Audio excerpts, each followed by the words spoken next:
about myself. I'm Krishna Kumar Yadav, working as a Salesforce developer at AI Flight Technology Solutions, and this is my Twitter handler. If anybody want to connect with me, just type it at the rate Krishna Yadav 027. So moving to our agenda today, like what we're gonna talk about in that case management part two. So I just want to know a little bit about from your sides, like how many people joined the previous session, which is related to case management part one, where I explained like auto response rule, assignment rule, escalation rules. Like just type in chat window. So this will give me a confirmation like, okay, this many people are joined previously. So I'm just going to do the brief intro about case management part one. So if anybody uh, didn't join the previous session, so he will he will catch up with the previous chapters. So whatever I'm going to show today, so he not going to or she not going to think that okay, I don't know about that case management. So this will be helpful for him or her also. So just type it in chat window like how many people joined previously. Okay, so I'm getting responses. One more thing I would like to add on here. We have uploaded the case management part one video on our YouTube channel also, and I have shared it over the email to all the group members, so you guys can access the full video from there also. Okay, thank you, Abid. Uh, so let's move on for our today's session. So this is the agenda which I'm going to cover today. First, we're gonna talk about that what is entitlement management and say and milestone in Salesforce and how we can set up the entitlement process and with how we can use the milestone with that. And then are the big hero. I always like to call big hero omni-channel because it's a number one channel nowadays. Lots of support companies, service companies, and whichever companies who dealing with the customer directly and solving their queries, they always uh, try to use that omni-channel into their configuration or whatever setup they have built for their customer interaction. And after that, I'm going to tell that how many ways Salesforce provide to do the routing configuration with omnichannel. Those are like queue based, then skill based. In skill based, we have a three type of routing configuration. We can uh, before that, I just like to know one more thing, like how many developers and how many admins and how many consultants, or like what are the roles people having for today's session. Just type it in chat window like what you are right now. uh, Either you are a Salesforce learner or a Salesforce developer or a Salesforce admin or a certified architect or a solution architect. Just type it in chat window. So this will give me a little information about that. Okay, so Bhavana Ramchandani says admin plus developer, Salesforce developer, Salesforce consultant, then again Salesforce developer. So okay, so I guess like we have a lot of developer today's. So they're gonna love it that how we can do the skill-based routing configuration using the Apex class. And then if anybody having issues with Apex class that he or she don't want to do the coding stuff, then another thing will come in the Salesforce, which is flow. We can use a flow and then we can configure the skill-based routing. And again, if anybody don't want to use the flow also, then we have another subtype of flow, which is based on the attributes-based skill routing. And then another third routing configuration is external routing. In that, we have to do the uh, integration with third-party system, and then we have to bot their things, and then we have to implement inside the Salesforce. So the routing configuration uh, actions performed by the external service provider, and then Salesforce will going to manage inside the omni-channel. So for that, let's move on ahead and let's see. Once again, I want to thank you all. Thank you so much to joining my second session. So let's move on. So before that, going to the entitlement management and milestone, I just want to recall the what is actual case management workflow. So as you can see on my screen that if customer going to use a desktop or his mobile phone or or he can use a phone. Nowadays we also have a phone support also. So whenever he going to put a complaint or query inside the Salesforce, so Salesforce gonna generate a case from that.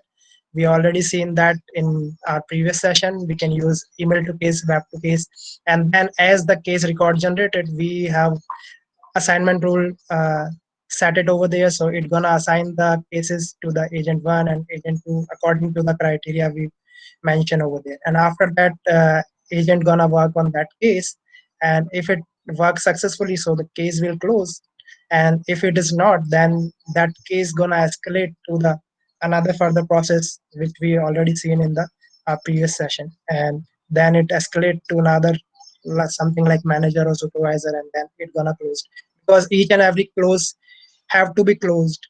Otherwise company reputation and company uh, trust on the customer having the trust on company, they gonna lose it. So they have to close the cases on a certain time period. So this is the flow we talked in the previous session. So here's our first chapter of today's session: what is actual entitlement management. So the entitlement management, if I talk about like in a layman term, so it just like every company or whatever companies we have in the market today, they have a service level agreement with the customer. Normally we don't want to see that agreements, and we don't want to read that agreement whenever we bought any product or services from the company. Uh, uh, that kind of paper we just signed it, or we just take it from the company whenever we bought any service or product. That that is called like service level agreement. And in that service level agreement, they have mentioned that okay, what kind of services am I eligible to get from the company whenever I bought any product or services from that company. So suppose I'm taking example of that. Whenever we bought any product from the Maruti showroom or LG showroom, they always give us a paper. In that paper, we also get a booklet and some kind of paper. They have a terms and condition over there, and so those terms and condition fall into that service level agreement. And in that, if anybody noticed, they have also mentioned that what kind of services am I eligible to get from the company, because company having a so many customer, and in those customers they have a, they categorize the customers according to the their premium chip. Like they have a premium customer, then they have a advanced premium customer, then they have normal customer. Like so they categorize according to, like every company or every organization model is different, so we cannot differentiate to another one. So to differentiate that service level agreement, company implement a entitlement management process inside of it, inside the Salesforce. So it just some kind of promise to the customer that okay, you, we gonna provide you a this kind of level of services to you, and you are eligible with that. So that is just an agreement, and to enforce that service level agreement, we use entitlement management process. So as you can see, I put an image here. I took it from Trailhead. In this image, I have a four type of customer, and then first customer is eligible to get the phone support, and then second customer is eligible to get the customer representative support. Then the third one is eligible from the support from the email or maybe a desktop. Maybe he can connect to the our live agent on the desktop, and he can put his query over there, and our agent gonna solve it. So that, and then fourth one will eligible for all type of support, as well as he also eligible to get some kind of gift or accessories over there. So this is just a brief intro about what is actual entitlement management. I would like to make a note here. If anybody have any queries or issues related to, like if he is not getting my point, or he or she will not understand that point, he just whatever questions he or she have in her mind, so just put it in the chat window. So we're gonna take it out those questions one by one after the session in a Q&A round. So just put it your question in the Q&A window. Second one is a milestone. So milestone is nothing. It's just a required step which support agent or executive agent gonna take it whenever they solve any issues related to the case record. Like whenever a case record created inside the Salesforce. So what are the steps required to the agent to follow to solve that query and close the case? So those are just steps. So every company have their own steps. Some company follow long step procedures. Some companies just follow short steps. So those are just a step. So in Salesforce, they provided a milestone object. In that, we just need to configure what steps we're gonna follow. We're gonna follow. So uh, here I want to make a note here also, like entitlement can be an independent from the milestone. So it means like whenever we create an entitlement process or entitlement record, it does not require a milestone.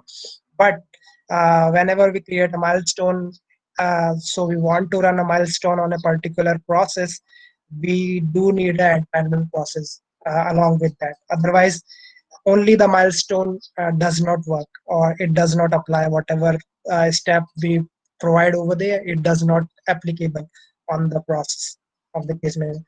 So this is just some picture below that, that in milestone we have a, like everybody know about the workflow. So in workflow we have actions. So same like in milestone we have a three kind of actions, like warning actions, success actions, and violation actions. And in three of them we have a, like we can create a task, we can send an email whenever a warning will occur, whenever success will occur, or whenever violation will occur. So we can create tasks, we can send email, we can update a field, or we can send an outbound message. Let's move ahead. So this is the typical process, entitlement process with the milestone. If you want to set up a milestone as well as entitlement process, then we have to follow this procedure. These are the typical process, and this is the fifth and sixth number. This is just for advanced level entitlement process, because when I talk about the entitlement, so entitlement in the Salesforce, we have a three type of entitlement. We can set entitlement process in a three different way.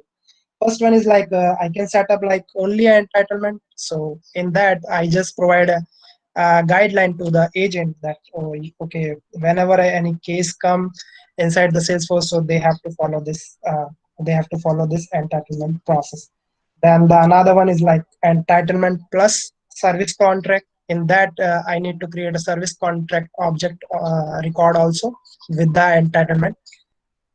Then the third one is the very complex and very critical one. It requires a lot of deep knowledge, as well as it requires some kind of configuration behind of the scene. So the first one is like entitlement plus service contract plus contract line item. So these are the three models Salesforce provide with the entitlement process right now. So we're gonna look one by one, like how we can follow this four step, then the fifth and sixth one, and how we can create an entitlement process with milestone. So first we're gonna create a milestone, then we're gonna set up an entitlement process, then third one we're gonna attach that milestone to that entitlement process, and then we're gonna provide some workflow action in the milestone. So let's move on. So yeah, it's a demo time. So let's go ahead. So I'm gonna use a playground for this. So I'm gonna launch my playground. Loading.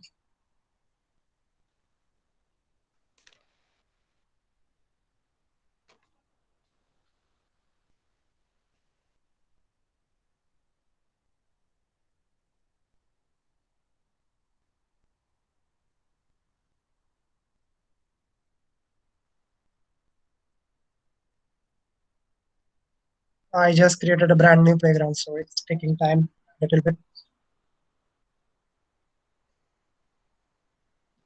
Okay, as we generally know, if you want to turn on any setting or any stuff, we have to go to the setup, and then we have another service setup. So whatever we're gonna do it for service cloud related things, we have to go to the service setup. I also would like to know like how many people worked on service cloud, or how many people are learning about service cloud, or like just for knowledge, like how many people work on service cloud till now. I'm checking chat window. Okay, Fabian said learning, then Bhavna Ramchand is working on good. Okay, so for that, to enable the entitlement, first we go to the entitlement. search for the entitlement. Okay. So we have to go to the entitlement setting first. Then we have to turn it on the entitlement setting. So this is the little checkbox here. So you have to turn it on.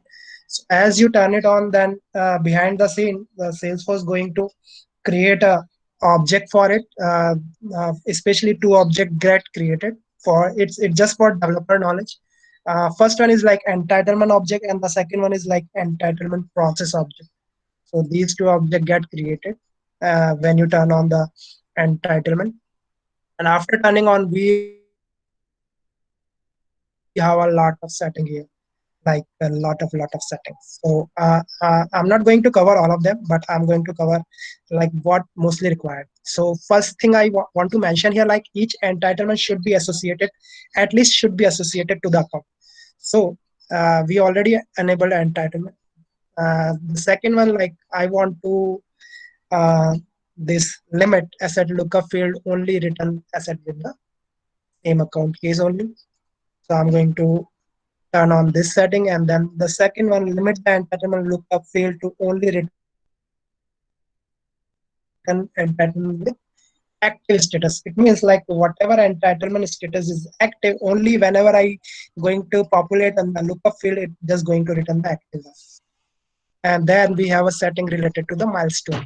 If I want to want a feed item, I can enable entitlement management feed item. Then we also have to show the milestone tracker on the UI of the page layout. So definitely I'm going to turn it on this one also. And then I also want to show the milestone time setting. I want to show some different information over there. So I'm going to turn it on this one also. So uh, I just save it here. So the first step is complete. We just turn it on in entitlement setting. Then after turn it on, we have to go to the page layout, the first page layout, because see the we have to create the entitlement record. So also we have to attach to the related list of the account, and on the case object we have to add one field over there which is related to the entitlement. So I'm going to go to the fields on the case object layout. Then I'm going to search for entitlement. So I have an entitlement name here. So I'm going here, and it's right now hidden on the page layout. So I'm going to make it visible for my, let's make it visible for all of them. So for in real time scenario, you just have to enable like whatever service agent or whatever people are gonna use it. You have to just set visibility for those persons. So I just added the page layout. I just turn it on the set field level security. After that, I'm going to go to the case page layout. Of course, I want to add that entitlement name on the case page layout. So I'm choosing, guys, you have to need to make sure like what page layout your case service console case object are using, and then do the adding part. So I already done it on. So just I have to drag it to the page layout.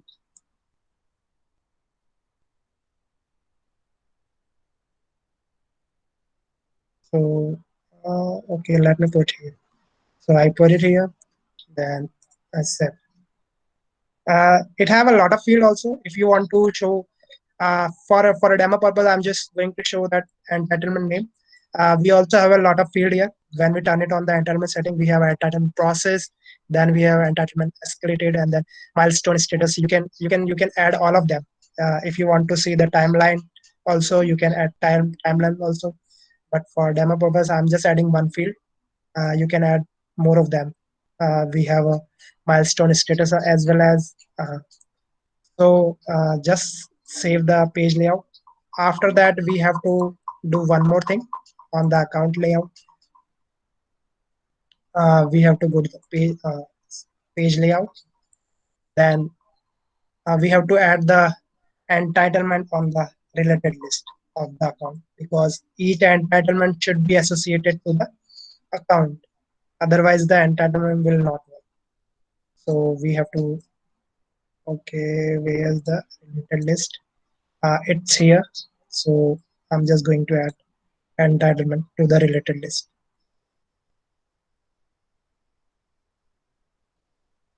So the I think all of them steps are covered, which is related to the turning on entitlement process. Now we have to go to the, now we have to create the entitlement process. So just go for entitlement. So before that, before turning the entitlement setting, we don't have these options. Entitlement template. We can create template also.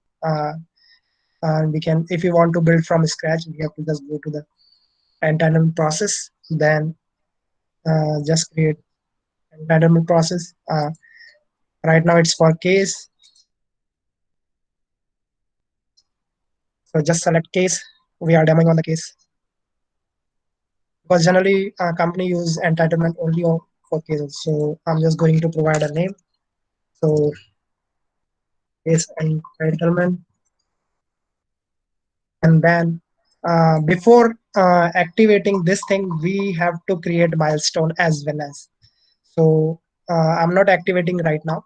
Um, Here we have two things like whenever a case enter into when should be the case enter in the process in this entitlement process.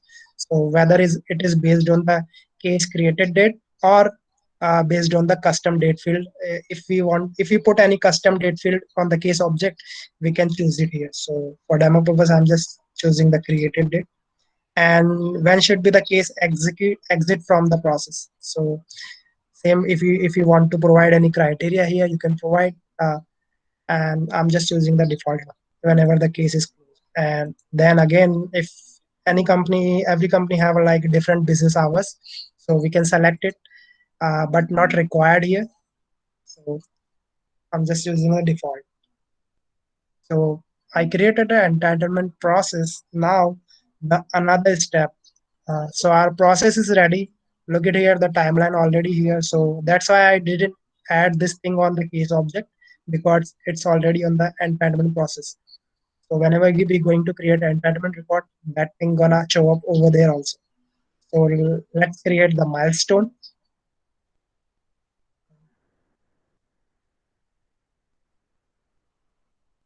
Okay.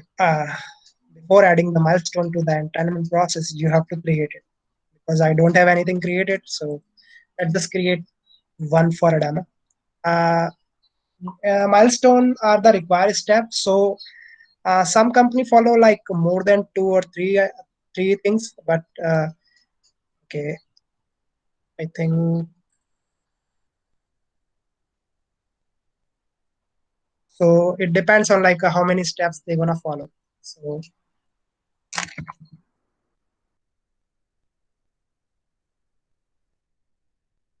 okay.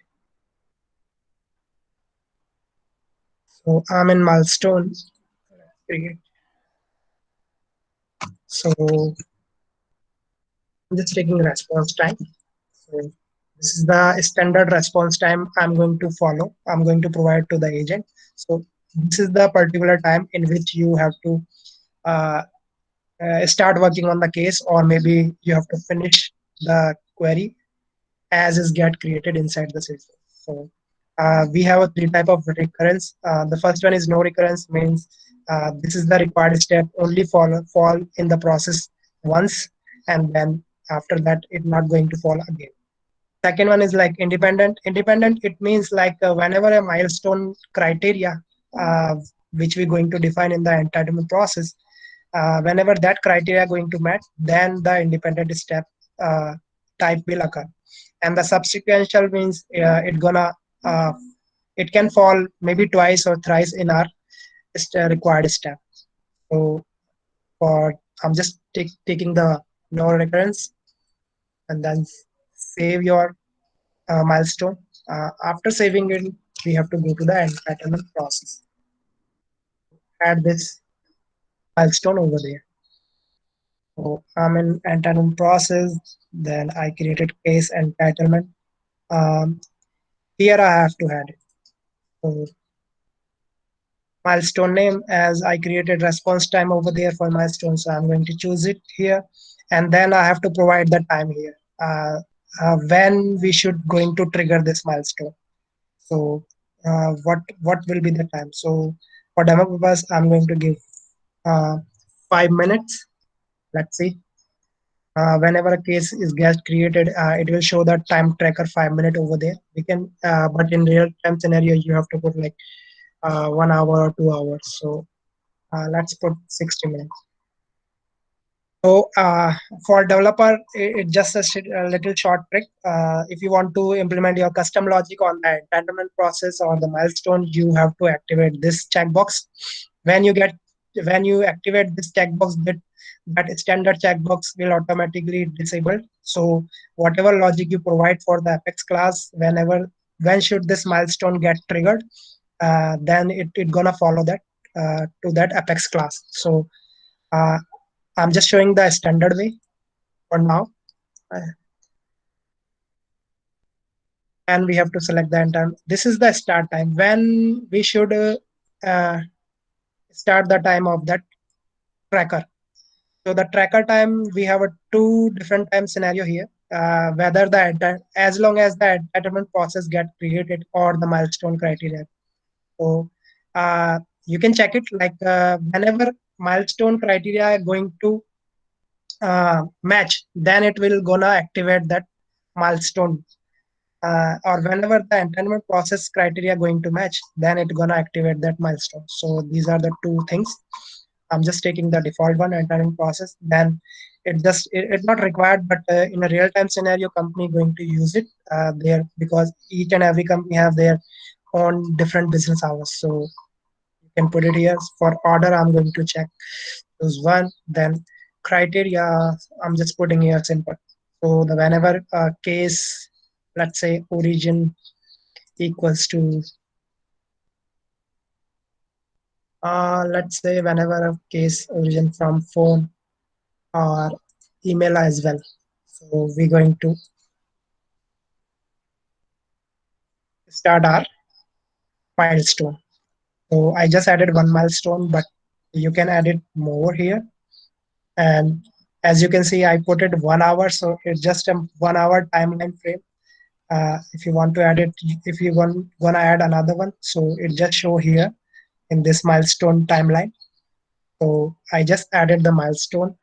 Now it's time for a demo, like how it gonna trigger.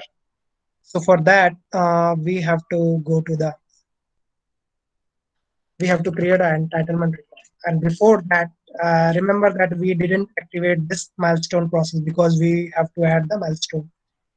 So we added. So let's activate this process. It's like say similar to the like whatever we build like approval process or like other process, because in Salesforce like it's like turn on turn off things. So if your process builder is deactivated, it will not work. So we have to make it activated. Then after activating, you just okay. So we have an entitlement. So let's go to entitlement and let's create a record. So I'm going to make a new. So let's test, or we can say code, and then uh, we have a, like two different type of process here which are already by default. So just choose the by default one, and remember that each entitlement should be associated to the account. So I'm taking the default one, I think each communication. Then this entitlement information, like how we're gonna start this process. This is the end time, start time and end time, which will define that how long this service level agreement, this entitlement process will gonna enforce that service level agreement. So you can put it here or you can leave it. I'm just putting for 1 year. This service level agreement gonna uh, for 1 year. That's it. And then remember that I told you that we have a three type of model in the entitlement, where we can have to define the service contract as well as. So I'm not doing that thing here. So for entitlement process, remember we created a case entitlement, so we have to select it. Otherwise, it will not get triggered. And whenever a case get created from the web, from the phone or from the email, that entitlement process not going to trigger, and when it not going to trigger, that milestone also not get triggered. So remember to select this. So we created our entitlement process, entitlement record, and we selected entitlement process. Let's go to the related list. So in related list, we have a case. Before that, I just want to show you here, as we added the entitlement on the count. So you can see here that support entitlement process. Uh, it's here. So the support entitlement name here, and then it's right now in active state. So when it going to activate? So let's see when it going to activate.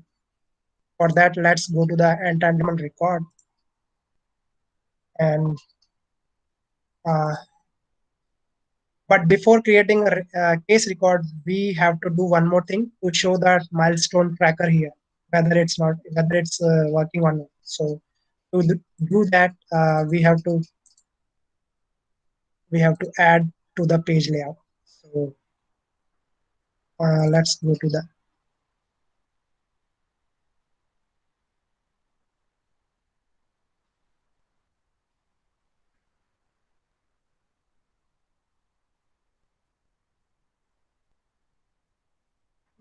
let's go to the first edit to the page layout.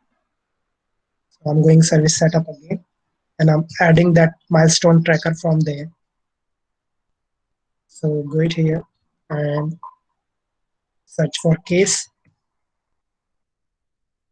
And we have a different ways to add that milestone tracker. You can generally go to the edit page layout and then add it. And um, I like to add from here because sometimes that when we add to the page layout, it also required to follow this step also.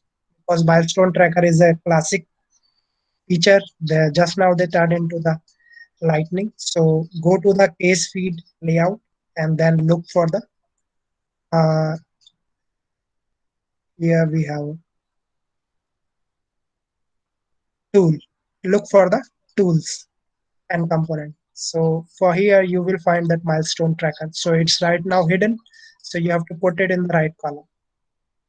And one more thing, you also put it like milestone status. What is the milestone status? So you have to put it in the selected. So those two things you have to put it. So as you put it here, so it will by default going to show it over there on the case page. And if not, then just go to the edit page layout and put it from there also. So those are the two way. If you not find from one way, try the another. So let's go to the service console, check from there.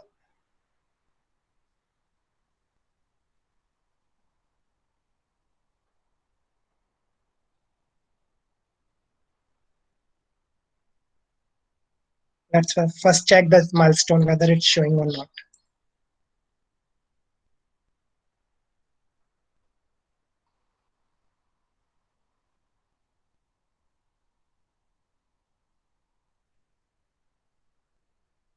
Okay, now let's create a case from here.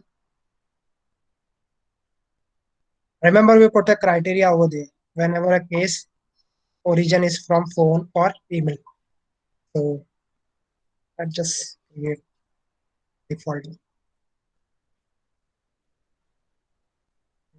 case origin. It's right here.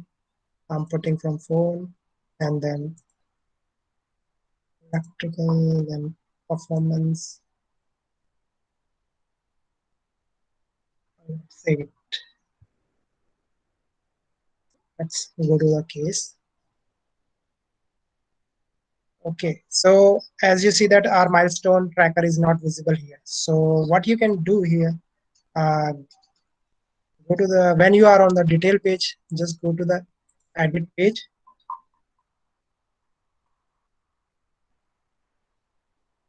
And here you will find a milestone tracker. It's right here.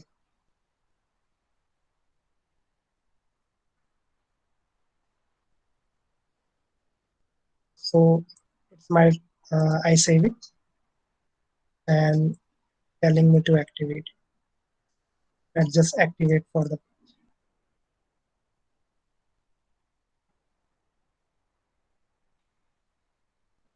it's saved. Let's go back and let's see our milestone tracker get activated or not. So as you can see that I put over there 60 minutes. So that case is already got created. So it's like the agent have a time like 58 minutes and 46 or 47 is second is remaining. So in this time frame, the agent should have to close the case to follow the whatever milestone step we provided over there, and whatever the how he gonna solve the case. He have to go to the entitlement process, and he have to look for the that what are the service level agreement applicable on that case record. So here we provide that okay, this customer is only eligible for phone support, so we're gonna provide only phone support, but we also have to provide that phone support within the time frame of this. So this is how the milestone and entitlement process will work. It's just a little short demo related to the entitlement milestone because it's just a one model. The entitlement only. We also have another two model as well as like with the service contract and with the service contract and the contract line item. In that, what you have to do, you also whenever you're going to create a entitlement record, you also have to create a service contract record. And when you're going to create a service contract record, you have to provide a contract line item over there. So in that contract line item, we will specify, okay, for this product, because company having a lot of products, so in what product fall in that service contract. So it's the same way, like how I did it, but it's just a little complicated. And in the time frame, it will not allow me to show that demo because I also have to show the omni-channel process because that one is most important. So this is just an entitlement and milestone. Let's Yeah, yeah. Yep. So before moving to the next topic and next demo part, we can consider the Q&A part also. Whatever the questions we have, we can cover it. So Yeah, definitely. Go yeah. ahead. Yeah. So yeah, yeah, Can you definitely, please read it out definitely. one by one so I I would read will? it out. So first question we have from Lakshay. Like he wanted to ask like his agents spending too much time on the case list. So how can we manage and assign case to themselves? Okay. So the agent for that Salesforce provide an omni-channel for that. So the agent don't have to spend so much time. The omni-channel will route the work to the particular agent on the priority basis. So in that entitlement and milestone will not work. Okay, We have to use the omni-channel for that. okay. So Entitlement and milestone only used to enforce the service level agreement. Like we provide the required step because if agent don't have a uh, procedure to follow, then how he gonna solve the query? Because nowadays company have their standard procedure, and each agent and service agent have to learn the procedure first and then going to implement. okay. Uh, so next question we have from Dasna. Does milestone also include escalations? You have to do it by a custom apex class for that thing. And Okay, milestone, whenever a case is get closed, or suppose the that agent is going to not resolve to that case, then we have to escalate that case. And then when we escalate that case, we also have to increase the time frame of that milestone. So to do that, we have to update the milestone time limit, and that is only possible by the apex class through the custom logic. okay, thank you. So next we have from Harika. Uh, in asset-based entitlements, can we have multiple entitlements per asset? Yeah, you can Oh, have a like suppose customer having a like okay. suppose So two or three assets. For each assets he can assign a particular case record, and then whenever it assigned to the particular case record, that case record should be associated. It can be should associated to the one entitlement process, or if the company want to maintain separately, they can just create another internal process and put it over there. So they can keep separate, and or they can keep in one line. Okay. So the next question we have again from Lakshay. By this entitlement process, can I handle or manage the time of my agent on the case list? For example, my agents are spending so much time on the case list, and I want to manage those cases according to the priorities, how, or I have to manage case lists automatically assign themselves. Okay, to assign the case to the agent themselves, if your organization is short, like a small organization, not dealing in the so many product. So what you can do, you can provide an assignment rule over there, and in that assignment rule, you can provide a multiple criteria over there. And when you provide a multiple criteria over there, you can put separately for each agent, or this is the first process you can follow, and the second process you can follow, you can create a queue-based routing over there, and queue-based routing for omni-channel, and then you can route that case to the particular agent. Okay, thank you. Okay, Next so we next we have from Dasna. We will take up only next two more questions only, then we will move to the next process. So we have that option of escalations, like in the milestones, we can execute escalations rules using some Apex or something else, right? yeah, Okay. And next we have from Rahul Kumar. How will my milestone run based on different user and different business hours? okay. How will my milestone run based on the different user in different business hours? So Uh, for this, like I would like to add on.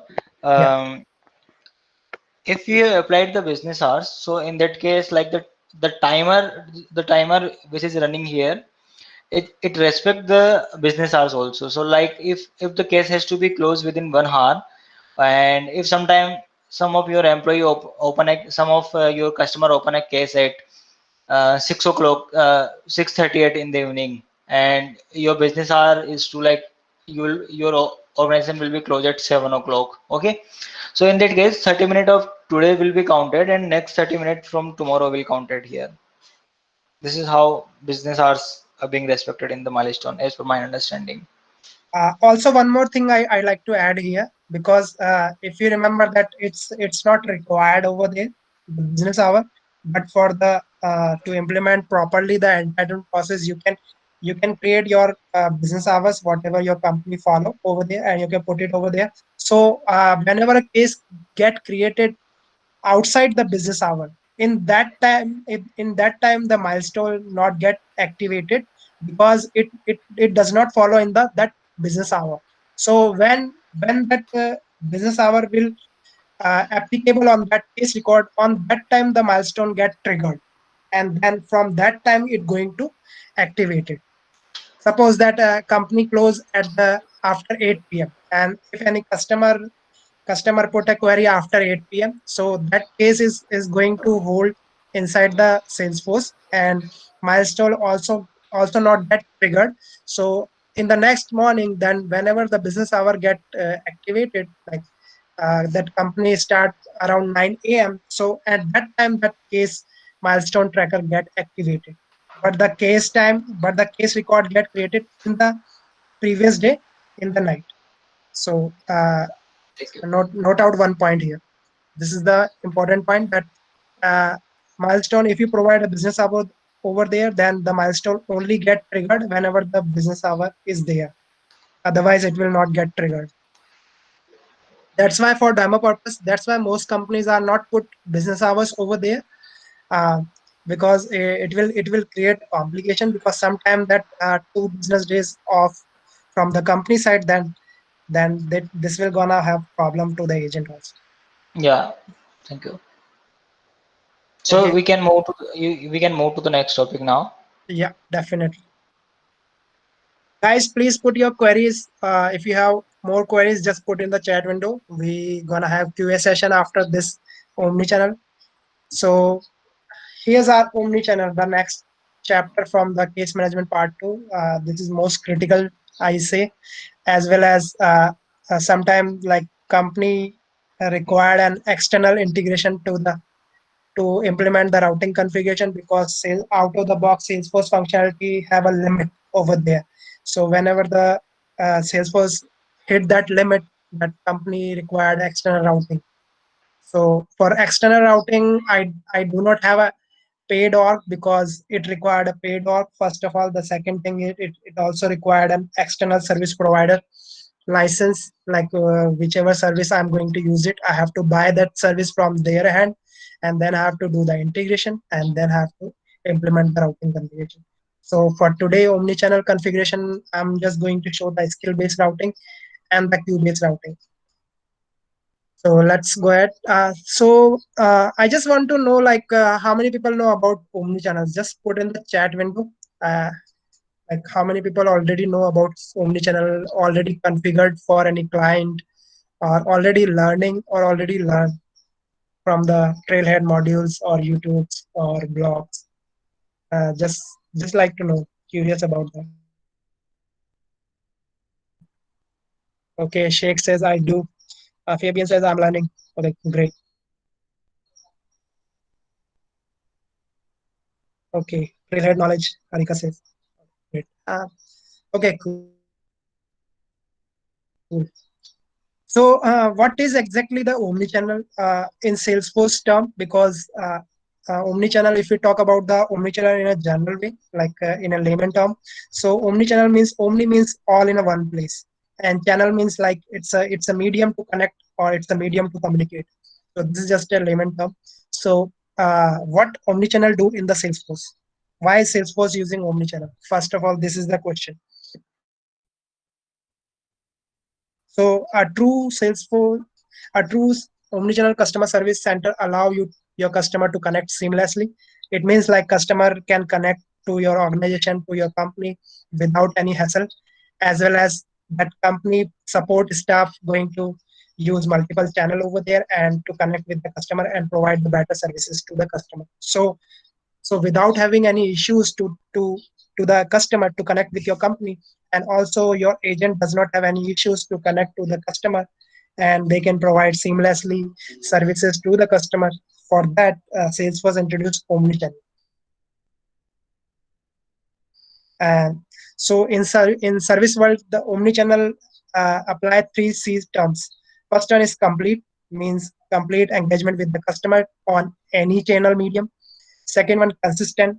It should be consistent service across the channels. Third one is connected.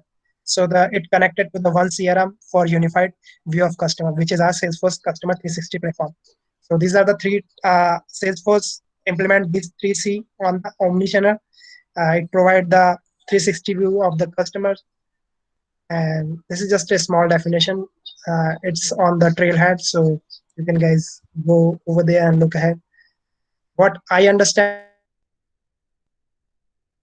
about the omnichannel, why Salesforce using omnichannel, and omnichannel is just a medium. It just provide a more advantage to the support team as well as to the customer, so customer can connect to the company by any medium, whether it's a phone, whether it's email, whether it's website, or whether it's a live agent.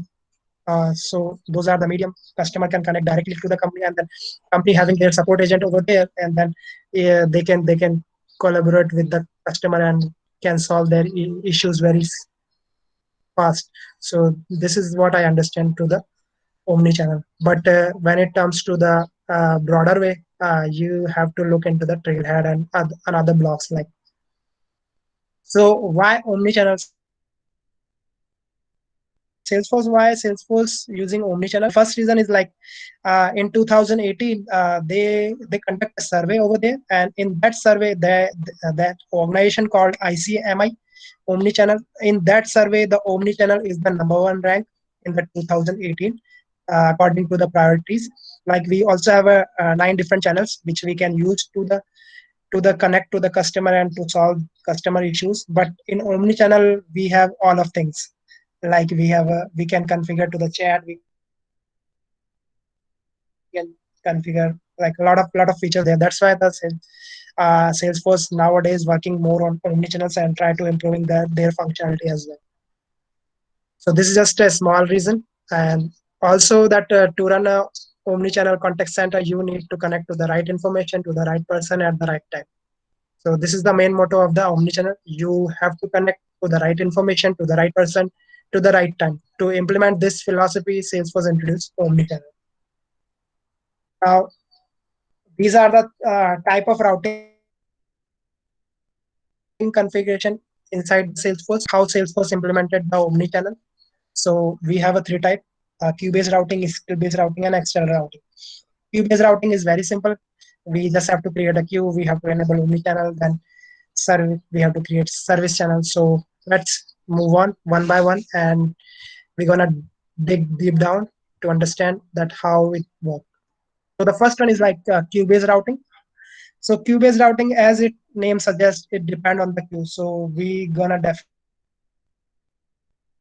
definitely need a queue for that to route the work to the agent. And as it says that you assign agent to the queue, like we already always add user to the queue, and then when we add over there, uh, what omnichannel do? Omnichannel take out the user or agent, whatever you're gonna call it, take out that agent from the queue and check it out that that agent is fulfilling the required things which are applicable to solve the case. And if it is do, then it will assign that case to that agent. Like somebody asked that question that my agent are spending so much time on the case records.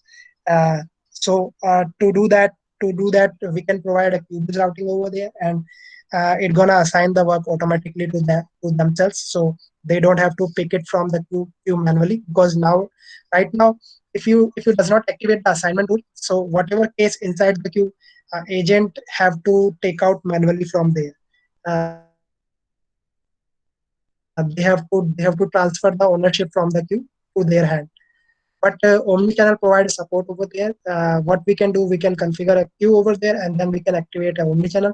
And in that omnichannel, we can implement the routing configuration, which is queue based. And whenever a case get created and whenever a criteria get met, that uh, that omnichannel get triggered and it automatically assign the queue to the particular respective agent.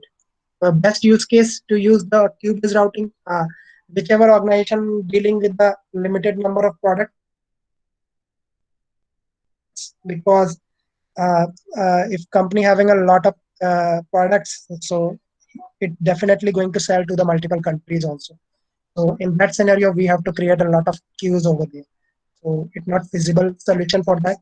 It's just for smaller organization which are dealing just only in one product like or maybe two. So we can use a queue-based routing over there. How queue-based routing work behind the scene? Uh, there are three factors how queue-based routing work. First one is like whenever a case assigned to the queue. Sorry, whenever a queue whenever a case assigned to the queue, in that queue, the first thing is it considered the priority of the queue from which the case work item came. Second one, it considered the amount of time the work item has been waiting in the queue. It means like a case assigned to the queue like before 3 hours, it also considered that time also. Like how long the case is in the queue. So this second point says that thing. The third one is like it also considered the member of the queue who are available to receive the work item. So suppose in my queue I have a two agent. The one agent is don't have any case, and the another agent already working on some cases. So whenever a case get created, so the queue-based routing assign the queue to the second agent because it's a free. This is the first scenario. Second scenario, like both agent have a working on the case. So in that scenario, what queue-based routing will look? It will look to the amount of work. Suppose the one agent is capable to handle the 4 cases at a time, and the second agent is able to handle only 2 cases at a time. So the second situation, they gonna assign the case record to the first agent because he is able to handle more case queries. So this is just a small intro, like how queue-based routing work behind the scene. So here's our demo time. Let's go ahead. I'm going to use again the playground for that. So let's close this window and because we are working on the service cloud, so we should go to the service setup. And as you all know, the first step we have to enable it, omnichannel.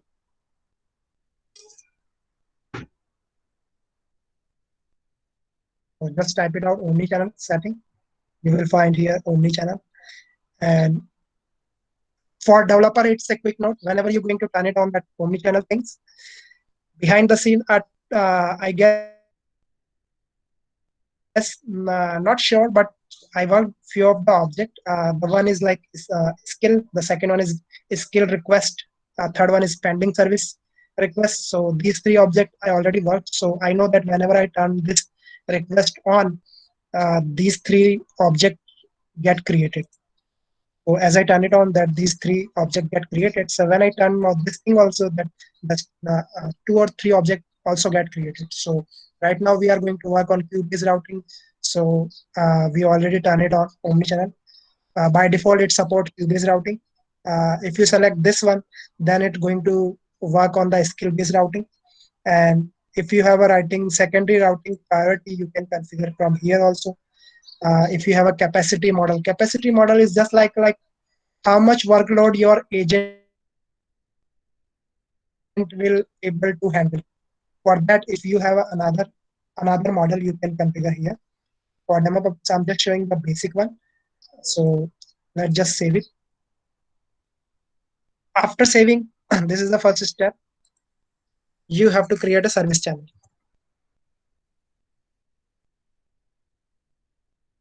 You have to look for the service channel. And in omnichannel, this is not there before turning on this thing, because I said that when you turn it on, that object get created. So the service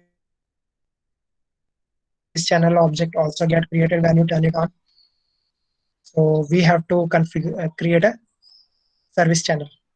Service channel is like on which object you going to configure the queue-based routing or skill-based routing. So this is what it means. So I'm just saying that it's service channel, and then I can choose lead because omnichannel also work on lead, and then contact request as well as, and then order. So let's just minimum omnichannel widget work. If you want to show the that little small widget over there, you can turn it on, but we're gonna put it from the app manager. We not going to turn it on. And if you want a custom footer component over there for the console, for the service console, you can put it directly from here.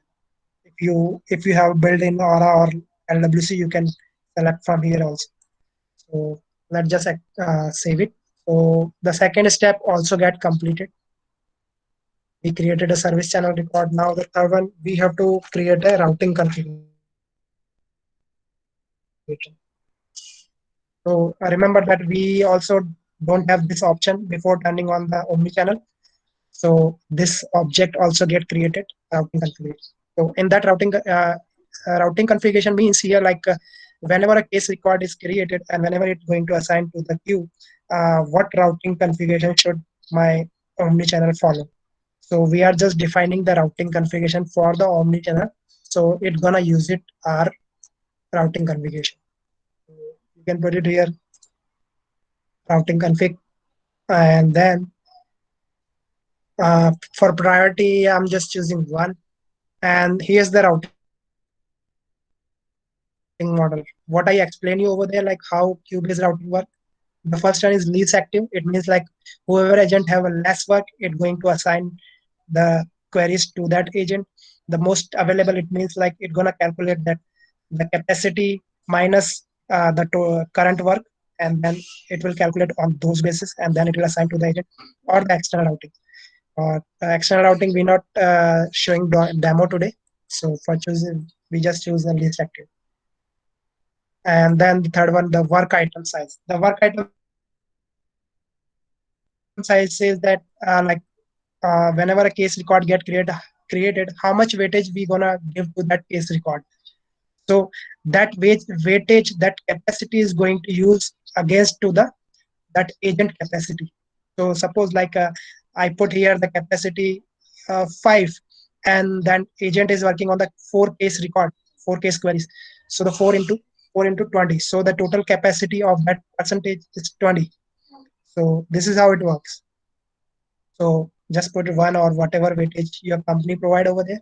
Like we are considering that one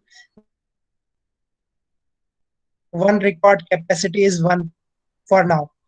You can put it like 10, like it means like a case record capacity it's 10. So the one case record is 10 capacity to the agent.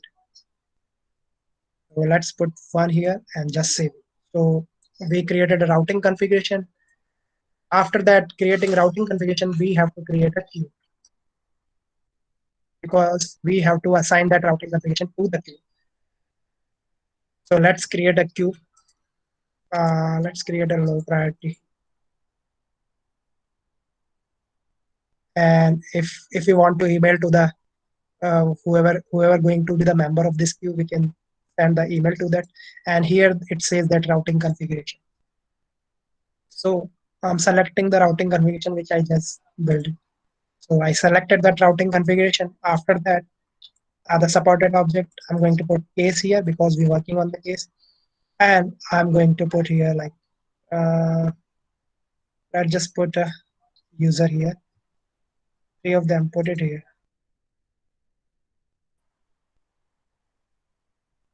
So these three user are the queue member now. So we created a queue and we assigned the routing configuration to that. After that, we have to create a presence configuration. A presence configuration.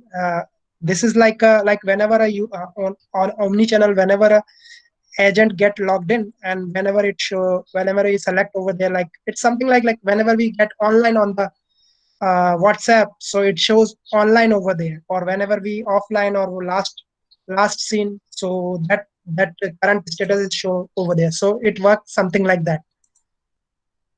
So we have to create before creating the presence configuration, Salesforce provide default presence configuration. In that presence configuration, Salesforce already generated few presence status. So we're not going to use that one, which is Salesforce provided by default. We're going to create our own because we are implementing our own functionality. So let's just create case presence. Now capacity here, you can put it here. You can go to the maximum amount of work that agent can handle. So I gave you the example that my agent is can handle 4 case record. So I can put it here 4 or 5 capacity of that agent. If I want to automatically accept the request from the routing configuration, I can select. These are the little checkbox. If I want to decline that request, I can select here and assign the profile. We're not going to assign this presence state right now. We're just going to save it. And after that creating, we have to create some presence states like something like that. Okay, I'm online, I'm offline, something like that. Whatever the current states show in the WhatsApp or any other instant message application, we're going to create for that. So let's create available, and I want to show this status for the online, and then we have to select our service channel which we created earlier. For this service channel, I'm going to create a presence table. Now the second one, let's create one more so we can differentiate. This time I'm going to create for busy. Not, let's create not available. And then I'm creating for busy. So, so we created a two presence states. Now we have to add this presence state to the agent so he can choose the present status over there whenever he logged into the omnichannel. So to do that, we have to go to the user,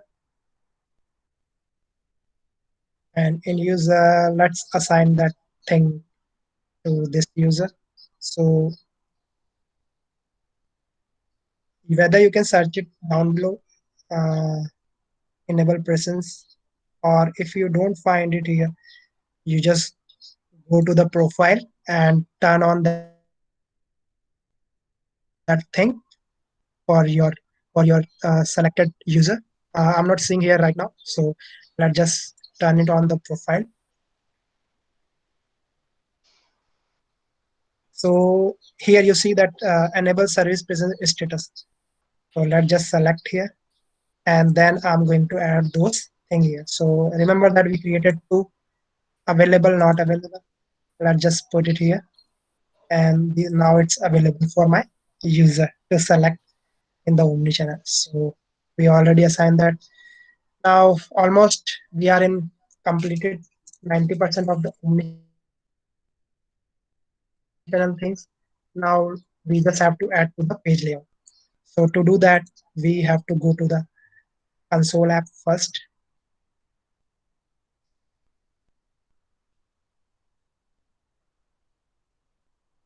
Uh, Wait, not from here.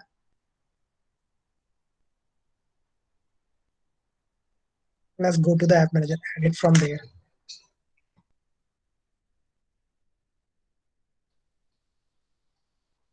So just look for your Lightning Service Console app. So Service Console Lightning. So just do add it.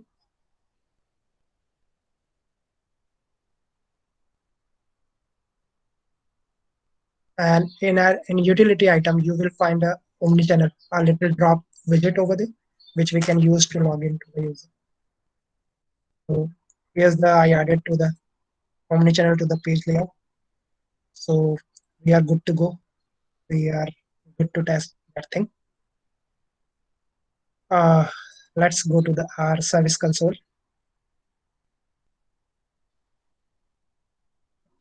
This is the lightning. We don't want lightning. We want console.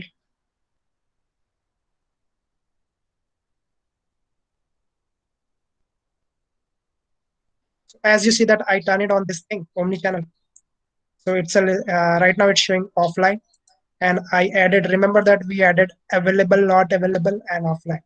Offline is provided by default from the Salesforce. Uh, for another presence status, we can create so many as many we can want over there. So these are the this omni-channel routing configuration will not work until your agent get available. So as I make available to him now this omni-channel routing configuration, whatever we built for queue-based routing, now it's get implemented.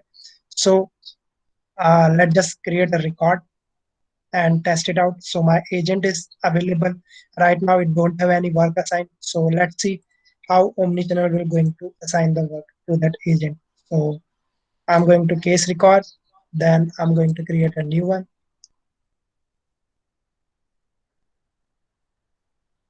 Let's select email structure, equipment, medium, what else? Okay, we are good to go. I think everything. Okay, let's just to please call omni-channel. Let's just save. You guys are wondering that why omni-channel record is not going to assign to the agent, because remember we did for queue. So for that, we right now it's assigned to me directly because I'm the case owner. So we have to uh, remove that thing to the queue and search for our the queue name what we provided low priority case. And as I change the ownership, that case should assign to the omnichannel, and then omnichannel going to route that case to the queue member, whoever is available, whatever the availability criteria we have defined over there. So as I change the ownership, okay. So as you see that case is assigned automatically, and you will heard also a little sound. So this case is automatically get assigned.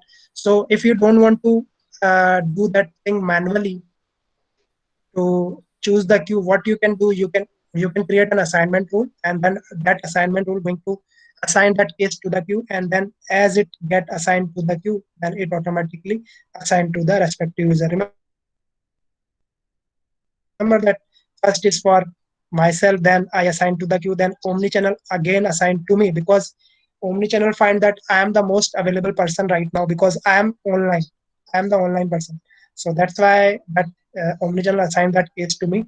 Whether I can accept it, after accepting it, that work is going to show in my work record. It automatically open the record for me. And we also have a functionality, we can transfer the record from the omnichannel to the different agent or different support agent. We can do that thing also. So this is how the omnichannel work in the queue-based routing. uh, One more thing I want to show here, like, my agents are working here, like, but how I can keep track track on my agent work progress, because sometime agent get offline and I will not notified, and supervisor also didn't notice those things. So what you can do, we have one thing for this. You can go to the and let me add that one more widget on the page, so the supervisor will know that what my agents are doing right now.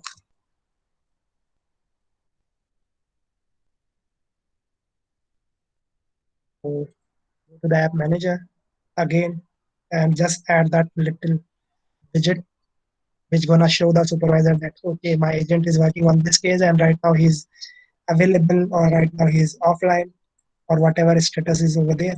You can see the live information as well as the previous information, whatever case record the agent worked previously. So we have to go to the navigation item and just look for the omni supervisor. We have omni supervisor. This is also an object, and it has a tab created for the service console. So I added this thing. So I just need to refresh.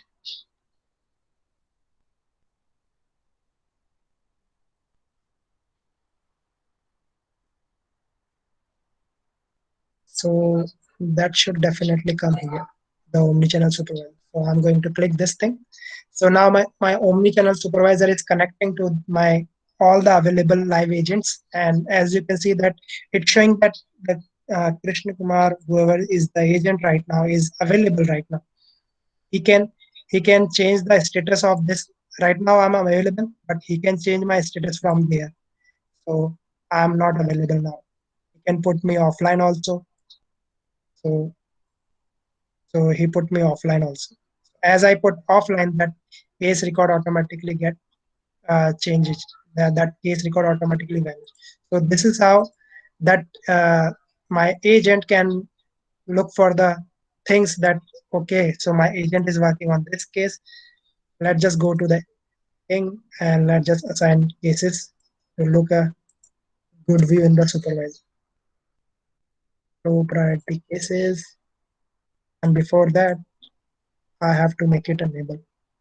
So let's just make it right now. No agent is available. Let's just make available. So I'm available now. So let's assign case here.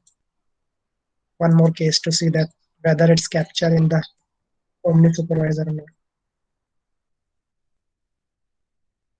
So omni-channel get that case and it assigned to me, and I just have to choose it. So it's in my work. Now I have to go here. So as you can see, so uh, here you can see that at what time I get available, I get offline, different kind of information, and what is the current work right now, agent timeline, what is the timeline. The current capacity is I can take 5 case record. I can work on the 5 cases. Right now I have one, and the state is like started, time selection, then time lapse. I'm available since. So these are the information can get.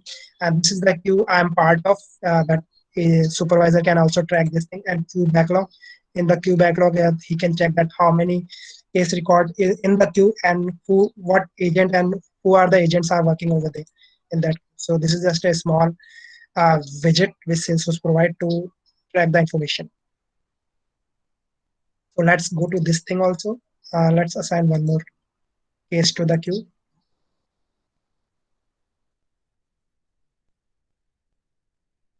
I assign this case, so it get.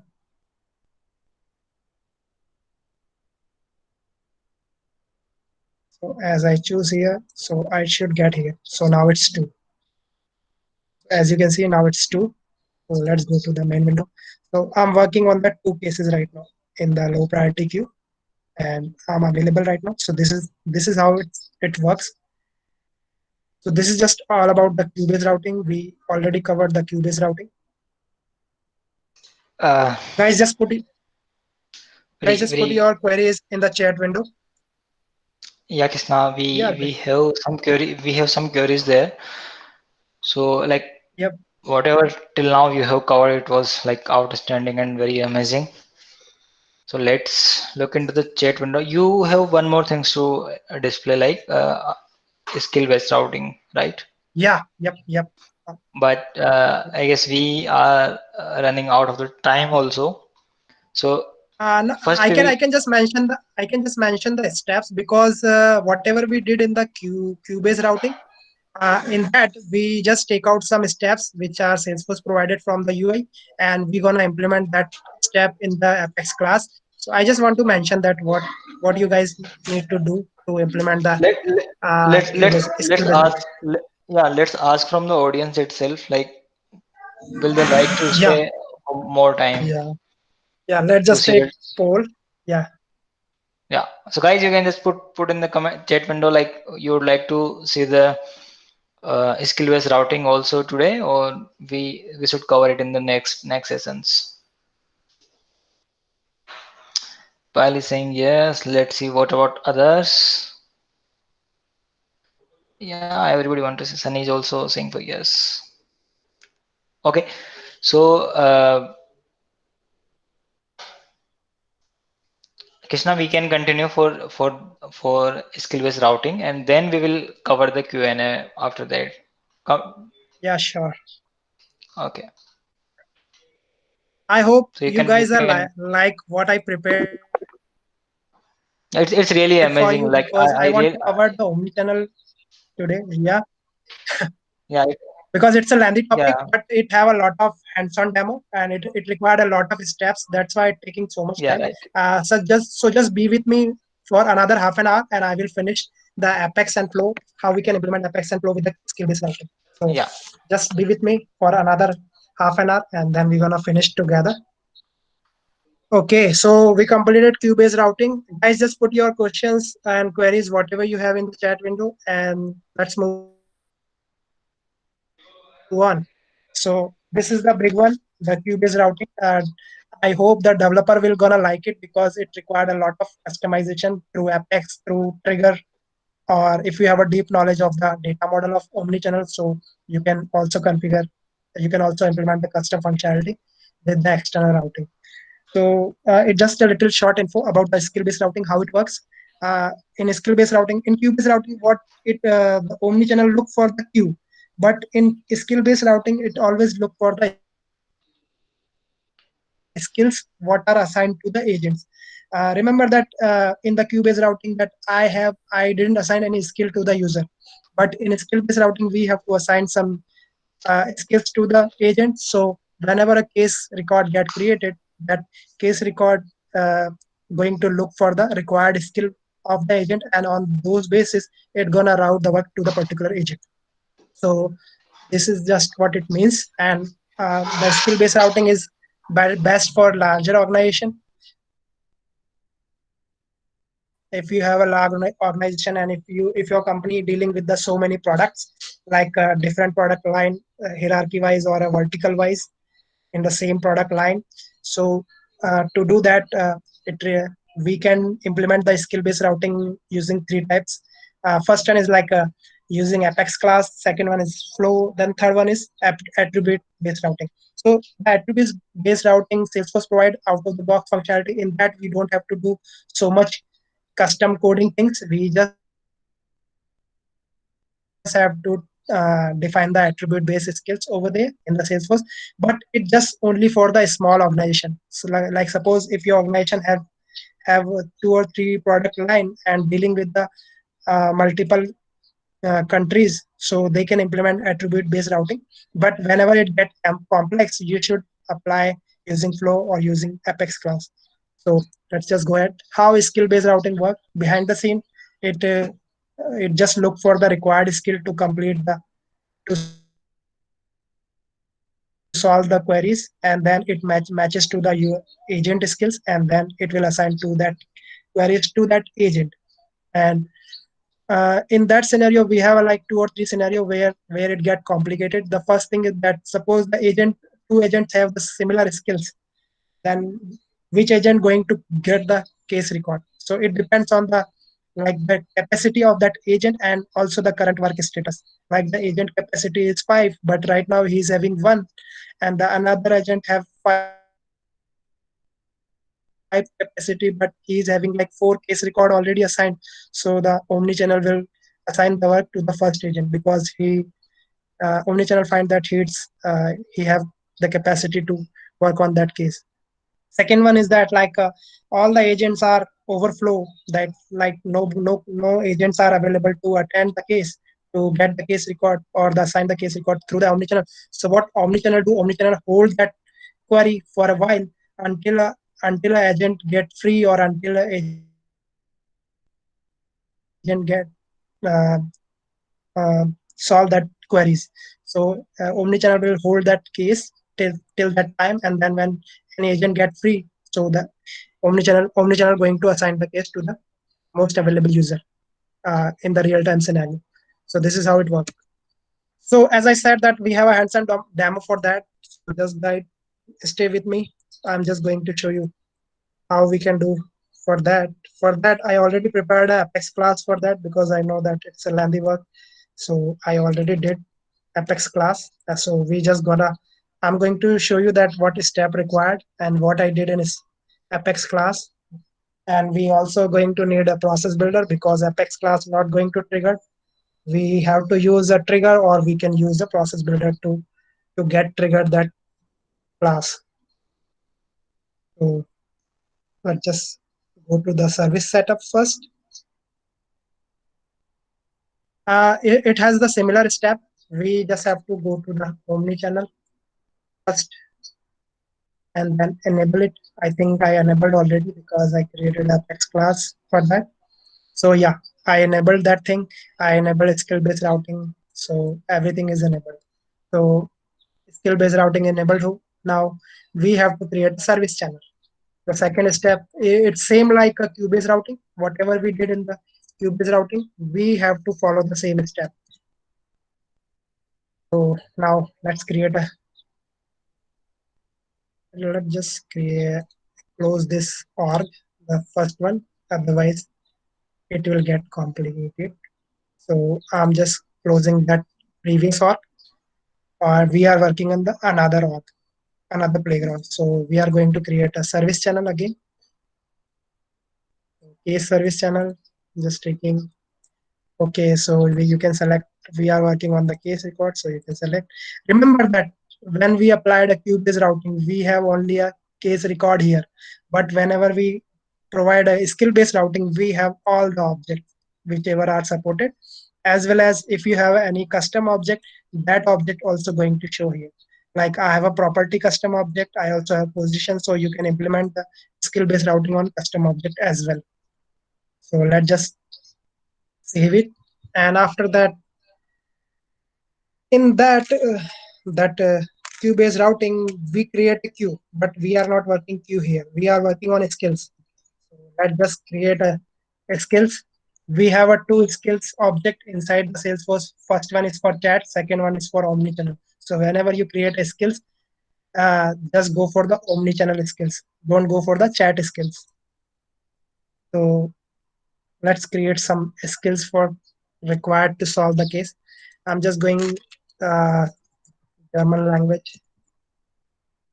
My agent know German language, and I don't want to assign to the any user for now. Let's create skills. Let's create two more, and Spanish. I'm creating a Spanish, and let's just leave it. Now we have to create a service resource. What what is service resource in the skill based routing? Let me show you. Services resource is an object in the Salesforce. Whenever we turn on the skill based routing, it got created, and it have a UI tab on the page layout, so we can see that how many service resource I have in my org and how many services. Service resource means like one service record means one user agent. It means like I'm creating a service resource and I'm assigning skills to that service resource, and then that service resource I'm going to assign to the user. So this is how it works. So let's just search for service resource. It's right here. So I need to create a, like if I have a four agent working in my org, so I have to create a four service record. If I want to apply the skill based routing, if I have two, then I have to create two service record. So let's just create a agent one, and here I'm selecting the user. I'm assigning this thing to me.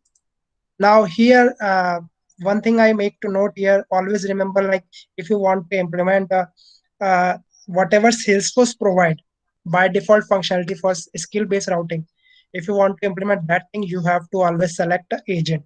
Otherwise, it will not work. So you have to select agent here. And if you're going to provide your own functionality for that, then you can choose from here. You can put also some other values in the pick list. So I'm just selecting agent here. Agent is mandatory to select over there. And in that, we don't have nothing here. So what we can do, we have to go to the edit page layout, edit object, and we have to add a skill related list on that service record. So we can add that thing to the page layout. So just go to the page layout, service record, and look for the related list. And I'm sure it's right here. So I'm adding the skill related list, just saving. So let's just refresh.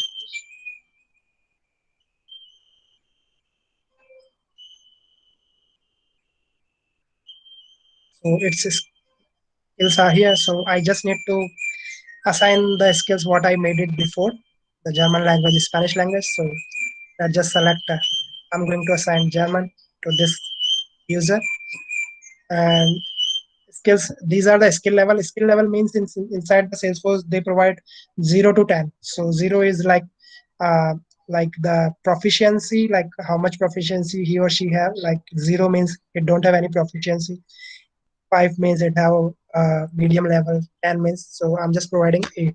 So it have a proficiency. When I going to start that service record, so it have a time frame. If I want to provide a time frame, I can do that. So that skills is I'm defining the time period for that skills. So let's just define for 1 year. So I'm just defining for 1 year. So you can leave it and date also. If you don't want to expire that skill, you can leave it. So I don't want to expire that skill which are assigned to my service. And okay, this user is inactivated. So I need to services are inactivated. You can only assign. Okay, let's select another user. What other users I have? Let me check. Then let's just go here.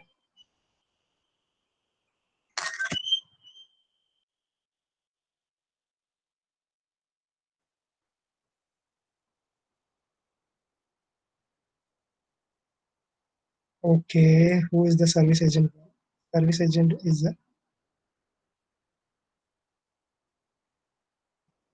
where I am. My one is this one. Okay, I just go here.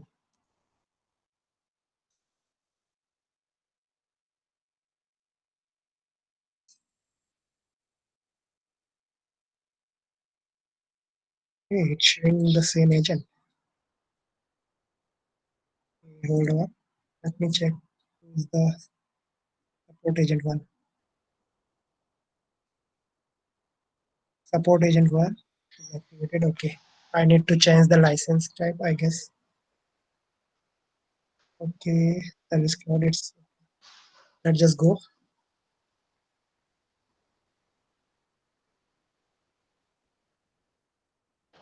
Okay, I didn't activate it. So guys, remember to activate the service resource. Otherwise, it won't get assigned. It always give the error. German language, then proficiency 8, and then start date from now. So always remember to add the. So I created one service resource for my one user, which is me right now as an administrator. You can create, like if you have a 4 agent, you can create 4 service resource and you can assign the required skills to that. Let's just create one more so we can differentiate with it. So I have one. Let's create one more. Mm, Agent 2. I'm going to assign this thing who is active right now in my org so I can demo with both of user. I have a support agent 1. Okay, support agent. Look for a support agent. Agent. For resource, I'm going to choose agent and then I activate. So I just need to assign the skills. So for me, I assign German language. For him, I'm going to assign Spanish, and I'm going to assign 8 and then starting date, and that's it. So I have a two resource created. Resource means like one service resource equal to one user, and one user can have multiple skills, and we already assigned that to the service record. Then after that, we have to create same like what we did in the Cubase routing. We have to create a presence status and we have to assign it to the profile. So I don't have anything. So let's just create available. Let's just take out from there. Remember to select service channel. Otherwise, that thing will not going to show in the omni-channel visit. So always remember to add that service channel online, then service channel, add, then save. So I have one. Create. Let's create one more. Those are the similar steps which we follow in the Cubase. You have to create a present status, otherwise it won't work. So I'm in busy. That's it. So we are done here. We just have to assign to the profile. So let's just go to the user. For the user, I'm going to assign this thing to me as well as the another user also. We don't see here. So let's just go to the profile.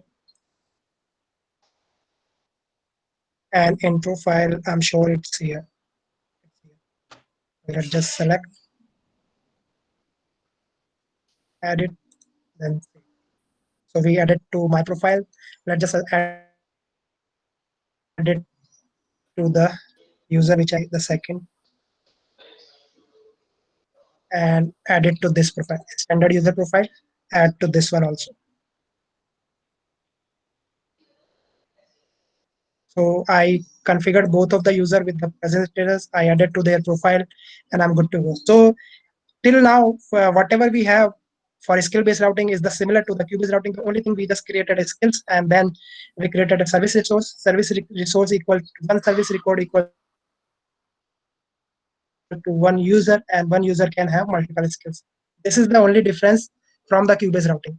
Now we have to use the custom coding to because we did not provide routing configuration. Remember, in the Cubase routing we provide routing configuration, but here we're gonna provide it through our Apex or through our flow.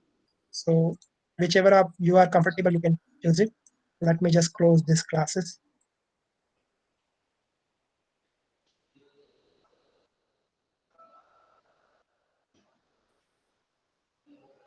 Let me just open the class for you.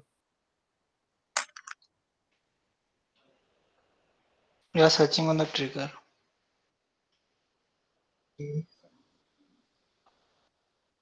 So here's my service skill based routing. Like developer, whoever are developer, they're gonna love it because we have a lot of customization here. We can mold it the routing configuration according to our requirement. We can drop the cases. We can hold the cases inside the omnichannel as long as we want, and so many stuff are there. It's on developer Apex developer guide. You can go through it and you can look it. I'm just implemented a simple class, and in that what we have to look into. First, we have to create a pending service record. This is the object pending service routing, which actually get triggered whenever a omnichannel work, whenever omnichannel going to route the work to the agent.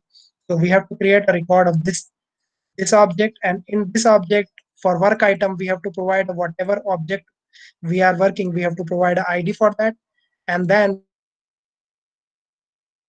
routing type. It's a pick list. So what kind of routing type we have to implement? So we are implementing queue-based routing. So I'm providing queue-based routing. Then the routing priority. Remember that for routing priority, we did uh, routing configuration. In the routing configuration, we have a routing priority. Remember, let me show you.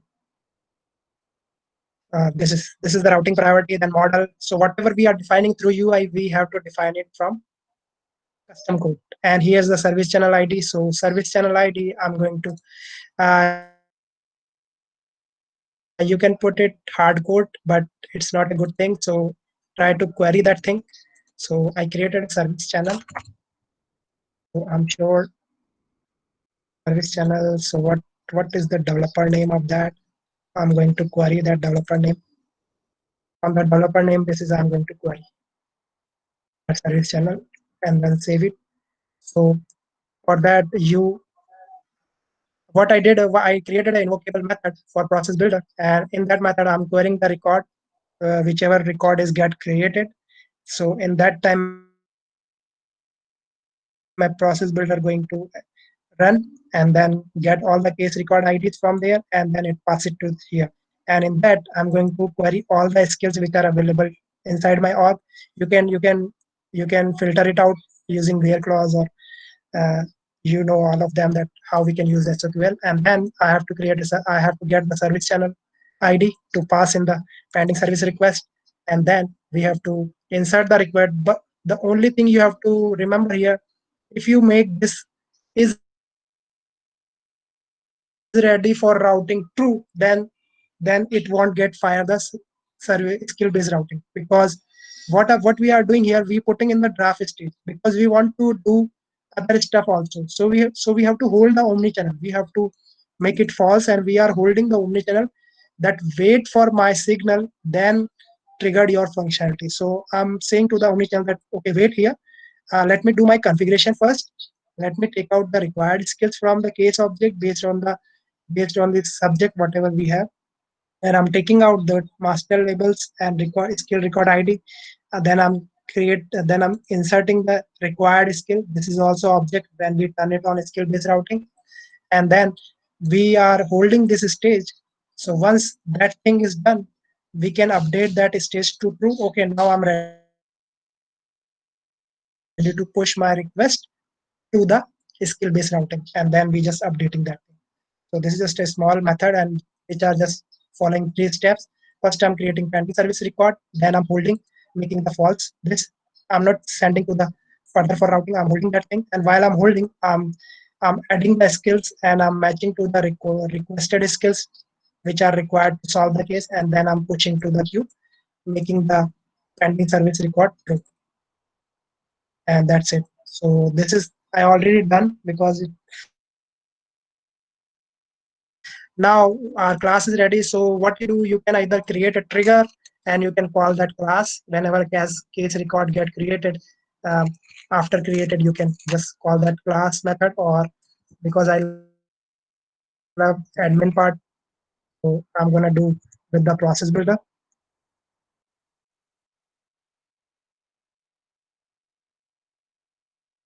So I think I already created a process builder for that. Okay, it's right here. So I just explain you, like, as of we all know that we have to provide a whatever the object, and only when record is created. Here I'm checking that case record. Whenever a case record is created, that this object is if it is null, then this process builder will not fire. And then process builder is not fired, then the apex class what we build is also not fired. So to fire that skill based routing which is implemented using the apex class, we can put skills what we build in the skill record, we can put in the case subject record. I'm just try to match the criteria here, and that's all. And once the criteria match, then I'm just shooting the action which my class having. So the my class have a case record ID. Remember, I'm sending case record ID in the invocable method. So I'm just matching with that whatever case record get created. So I'm matching with that. So I already have this thing. So let me just activate this thing. So I activated. Let's go back, go one more time, because I also built for flow. So I need to deactivated flow thing. Yeah, skill based routing. Yeah, flow. So I need to deactivate this thing so I can show the apex one, and then I'm going to show the flow one. Very simple. So everything is on place. So what you have to do, we just have to put our Omni widget to the page layer. We have to go to the app manager, then look for the service console lightning, and then edit, and just add your Omni widget here. Okay, I already added, I guess.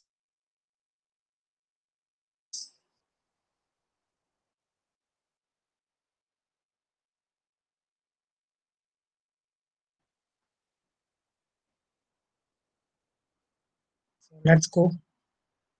Let's go to the service console. Service console.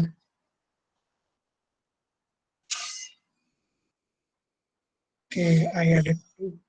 Okay. All right, it's okay. Let's make it available. Otherwise, the Omni channel will not get triggered. We have to make it available. So we made available. Now for testing, let's create uh, the record, and let's see whether it's activated or not. So remember that what skills we are assigned to the agent one, which is, I guess, German language for agent one. This is the German language. So let's just go, and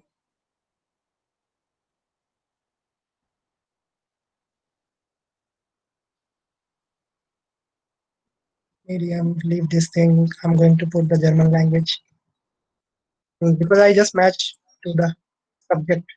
Subject contains this thing. Then my I'm going to save it. Okay, case on large object, process builder failed, give the system admin okay, case writing ID, okay. So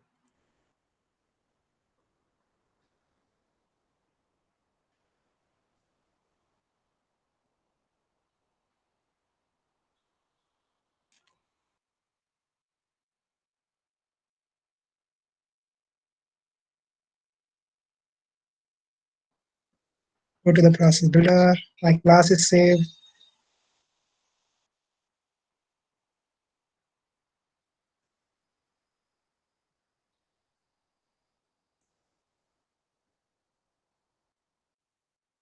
class saved, everything saved.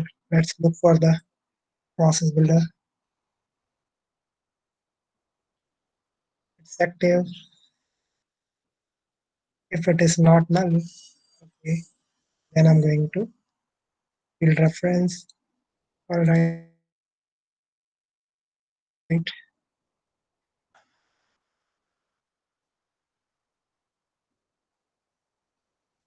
cancel it, and let's try it for another one.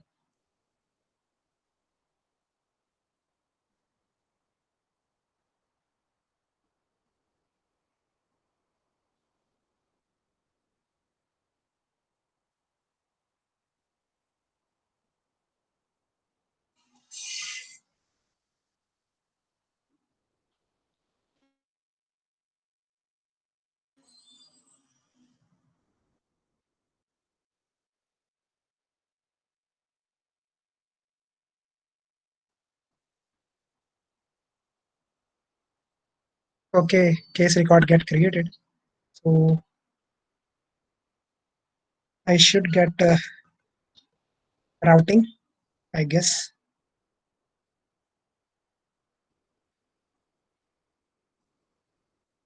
Let's see our class is called or not.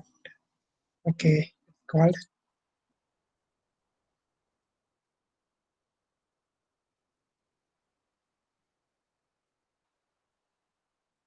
I am available.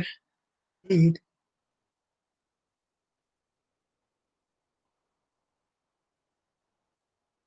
Oh, it already assigned me. Let's just change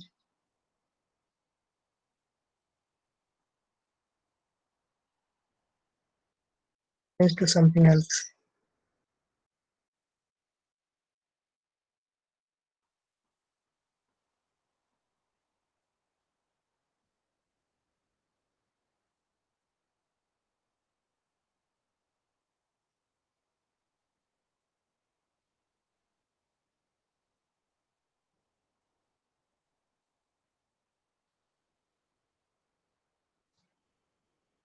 Should get assigned, but I don't think so that it would.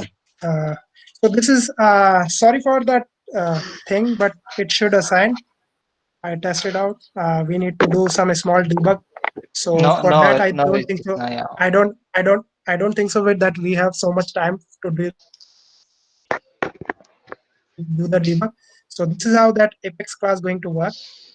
Uh, I need to do the debug things for the process builder. So just give me a 2 minutes or so I can Your process do builder the is thing. okay. Yeah,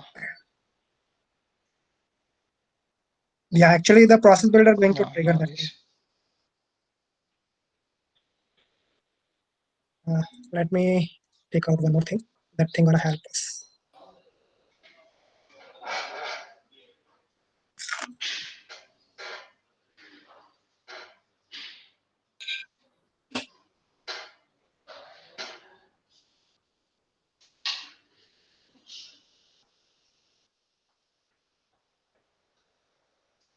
User. I should log into that user also. We I like think Krishna, it's get assigned to. we can debug it later also, and then in the video Yep. we'll Yeah, refine it. I guess Yeah, so. or we can go. Yeah, but this is the Yeah, standard procedure you guys have to follow. I'm also going to share the links so where I took it, where I learned it from that. So this is how we follow. We create a class and we create a process builder, and this is just a small debugging thing. So it will happen because in the first attempt it will not get created so easily. We have to debug and we have to find it out that where is. So this is the standard procedure you have to follow. For that, now the another thing is that the external routing, which I already told you guys that to implement the external routing, we have to do the integration for the third party system. And when we do integration with the third party system, remember that where, when we're doing the routing configuration on that part, remember that we have a routing external routing. Let me show you one more time that routing configuration. And in that, remember that we have a routing configuration externally. So you have to select that thing in the pick list value. Otherwise, it won't work. This model available, you have to select that thing. Then it will going to work. Otherwise, it will not work. So this is how this thing works. And for flow, For flow, what you have to do, whatever I build it in the Apex class, you can build it in the flow, and you can call through the process builder. Let me just show you the flow also. So it have the same steps what we did in the uh, flow builder,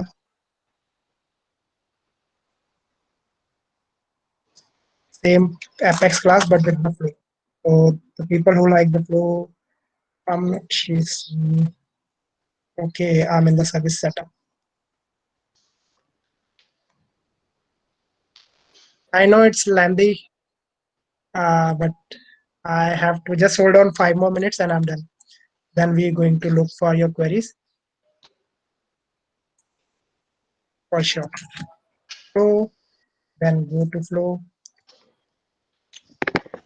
and just want to show you that what you have to do for flow, because Salesforce provide a one standard action for us to use it to implement the skill-based routing. So here, Salesforce provide an action. In that action, Salesforce provide a routing. So in that routing, Salesforce provide skill-based routing. So what this skill-based routing doing? For that, we just have to provide the input variables. So we have to provide a case record ID for input because we're working on case. Then routing configuration ID, what we created for routing, we can provide this ID, the case. We can provide hard code, we can query it, and then we have to provide a list of skills IDs. So we can query skill record and we can put it here, and then we can route it through this way. We can just get record skills and then we loop it through. Then we have to check it that whether these skills contain this. If yes, then assign. Then after that everything is happen.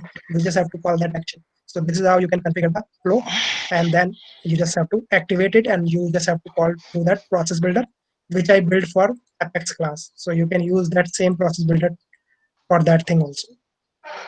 Yep. So this is just So now this let is how you can build it.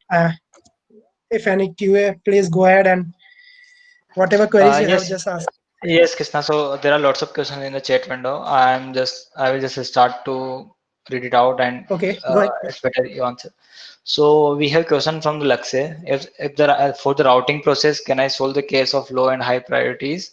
Issue that example like few my agent assigning only low priority issues rather than the high priority issues. I would like to answer it like yes, you can do it using the queue. Like if you wanted to assign your case low priority cases to different members, put them in a low priority queue, and high priority cases you can put them in the high priority queues. Right? Yeah. Yeah. Next we have from Mayank. How would you manage the routing if you have different communication channel? For example, if same agent is available for Snap-in and as well as NVM, which is IVR also. Okay. So for that, whenever you're creating a routing configuration, you have to make sure that whoever agent is going to part of that routing configuration, you have to make sure that that agent is not going to part of another routing process. Otherwise, it wanna clash whenever a case query is generated from two different resources, and that if that agent is a part of that two routing configuration, then it gonna create complications over there. So always make sure that your agent should have part of one routing configuration. Because when you're going to implement this omni-channel routing configuration, you're going to implement for one organization and one type of routing configuration. You can create two or three, but you have to make sure for the user that he should be part of one routing configuration at a time. Yep. And the next question we have from the Darsna, does the status up affects the case yet case or task sharing to the queue or user?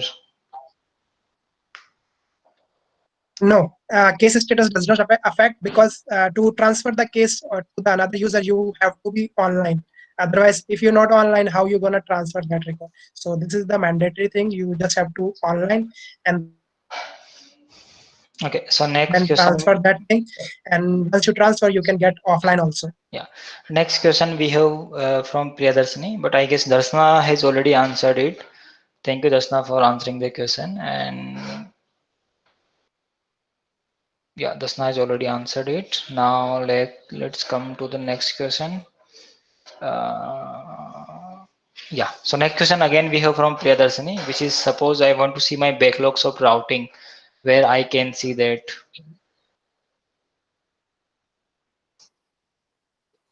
Routing for So okay. like Let me these show are the you where you cases. can see that. These are the cases which are Remember not that. assigned to anyone. Yeah, These are to be assigned to some agent. So where I can see them.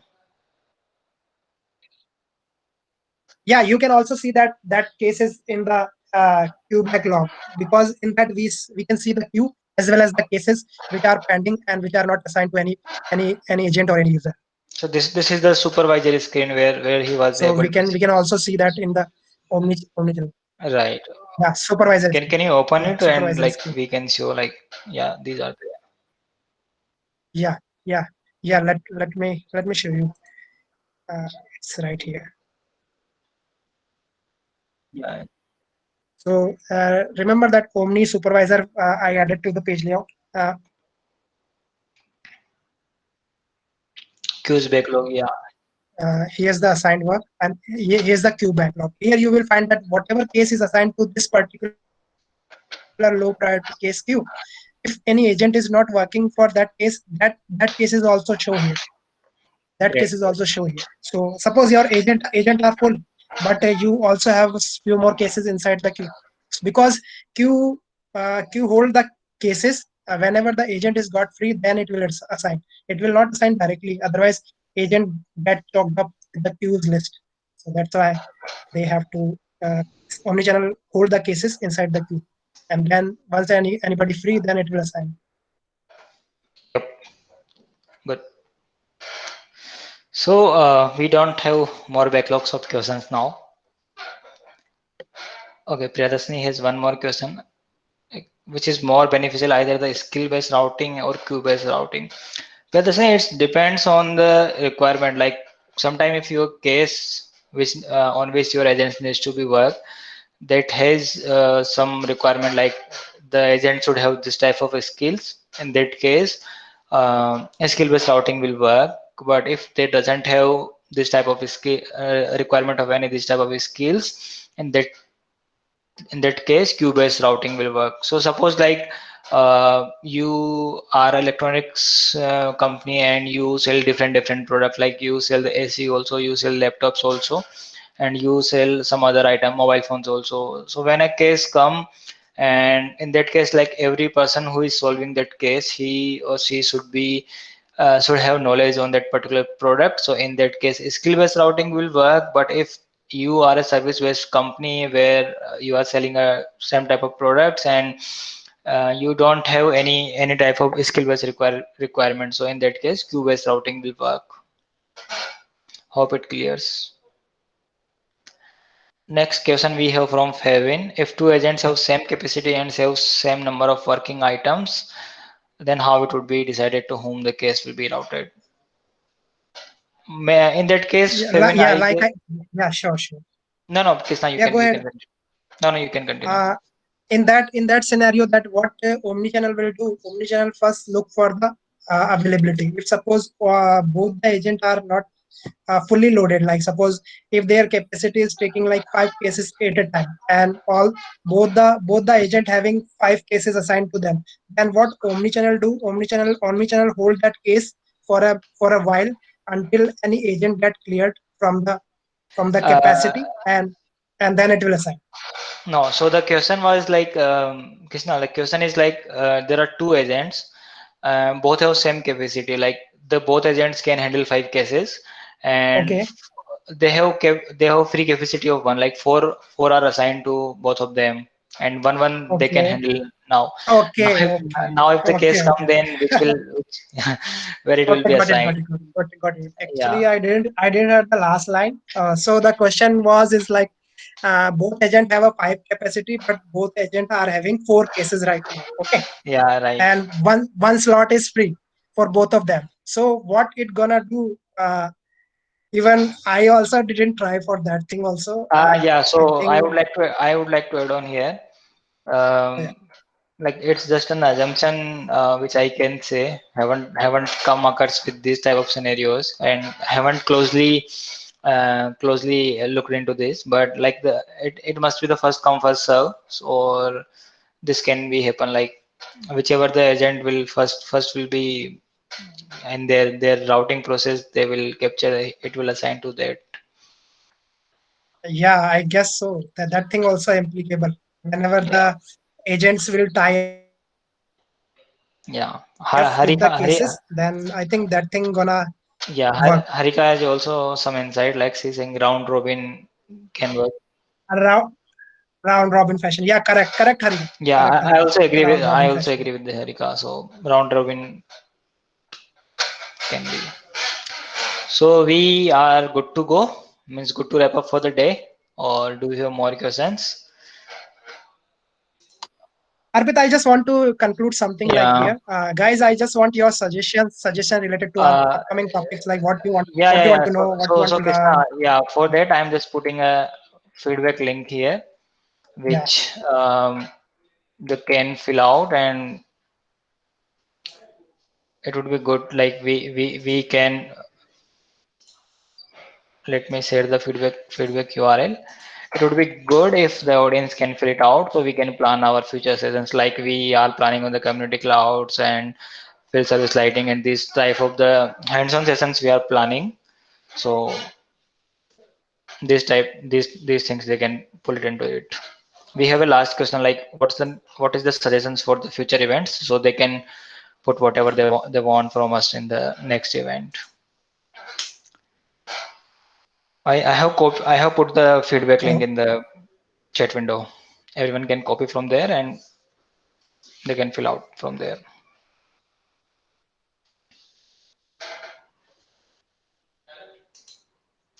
So, like it's time to wrap up. So, thank you everyone for being with us, and we will be uploading the video very soon on the YouTube channel. Thank you so much, guys. Thank you, Looking forward guys. you to join our future Appreciated sessions yeah, also. appreciated your comments, and we will also work on some new for a few more stuffs which are related for the upcoming sessions. We will let you know Yeah, very soon. Take care, be safe, stay home, and yeah. it's Saturday, so enjoy your weekend. Thank you, guys. Thank you, everyone. Thank you, Arpit.